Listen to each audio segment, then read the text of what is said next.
जोरा जोरा नारियल से अरग हम देवे।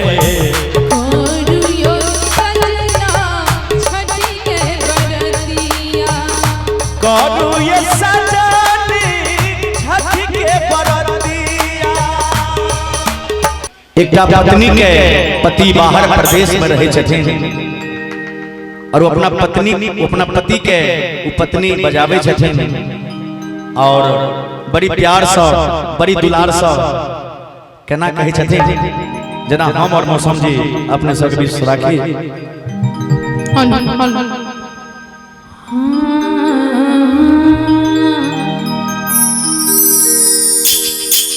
की करू यो सजना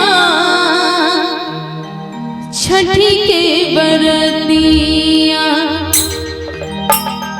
की करू यो सजना छठी के बरतिया। कि दोनों परानी मिलका दोनों परानी मिलका करू छठ के बरतिया। करू यो सजना छठ के बरतिया। करू यो सजना छठ के बरतिया। दोनों परानी मिलका दोनों परानी मिलका छठ के बरतिया। करू ये सजनी छठी के बरतिया। करू ये सजनी छठी के बरतिया।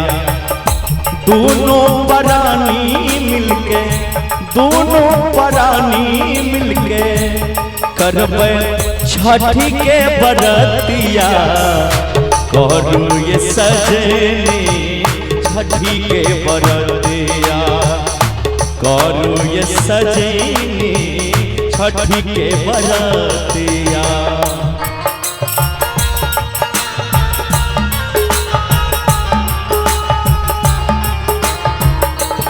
ये छठी मैया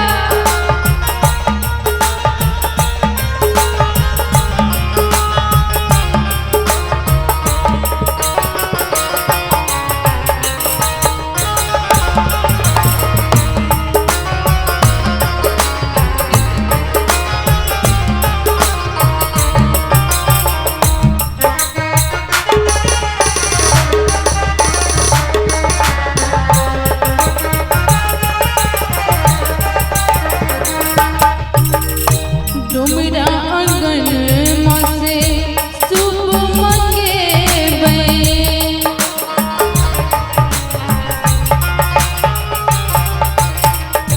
लाल लाल अड़हुल सा सुप सजेबै।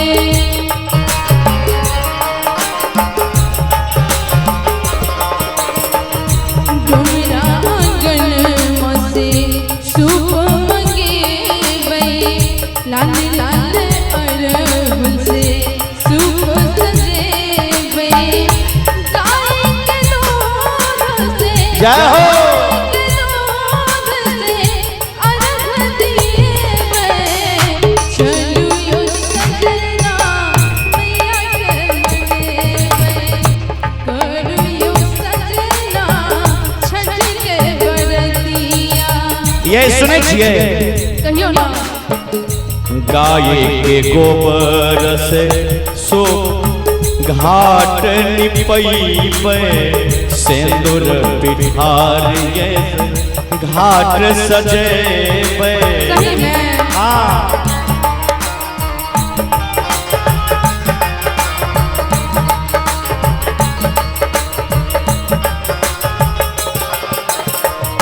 डोमरा गन मास सूप मंगेबै।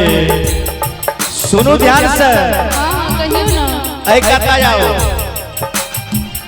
गाय के गोबर से घाट निपैबै। सिंदूर पिठार से घाट सजेबै। जोरा जोरा नारियल सा जोरा जोरा नारियल से अरग हम देबै कोरुयो सजना छठी के बरतिया करू ये सजनी छठी के बरतिया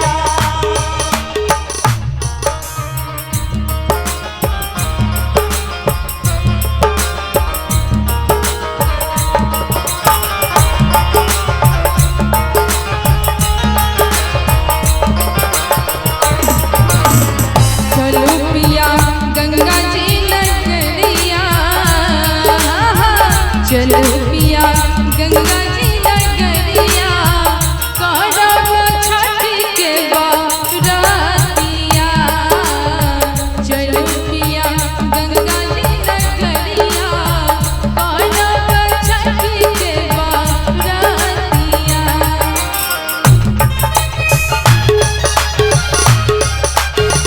जय हो हे राणा मैया। सुनो की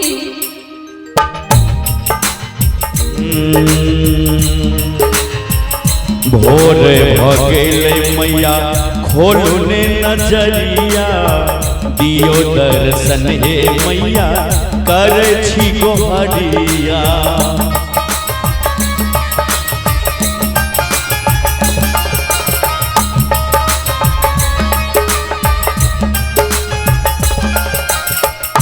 भोरी भोगिले मैया खोलू ने नजरिया देख दर्शन दिया मैया करे छी गोहरिया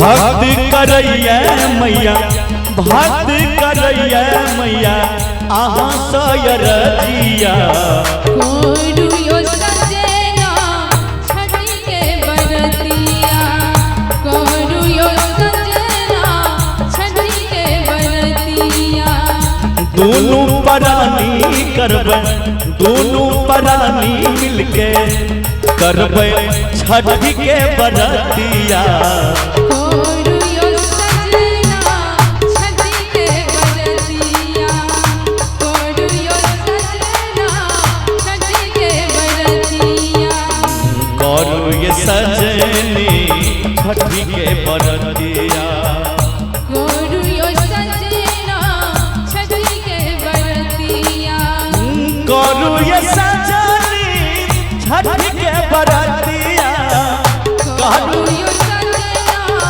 छठी के बरतिया करू ये सजनी छठी के बरतिया छठी के बरतिया छठी के बरतिया छठी के बरतिया छठी के बरतिया जरूर करबै करबै ना जरूर छठी मैया छठ व्रती के मनोकामना के पूरा करती।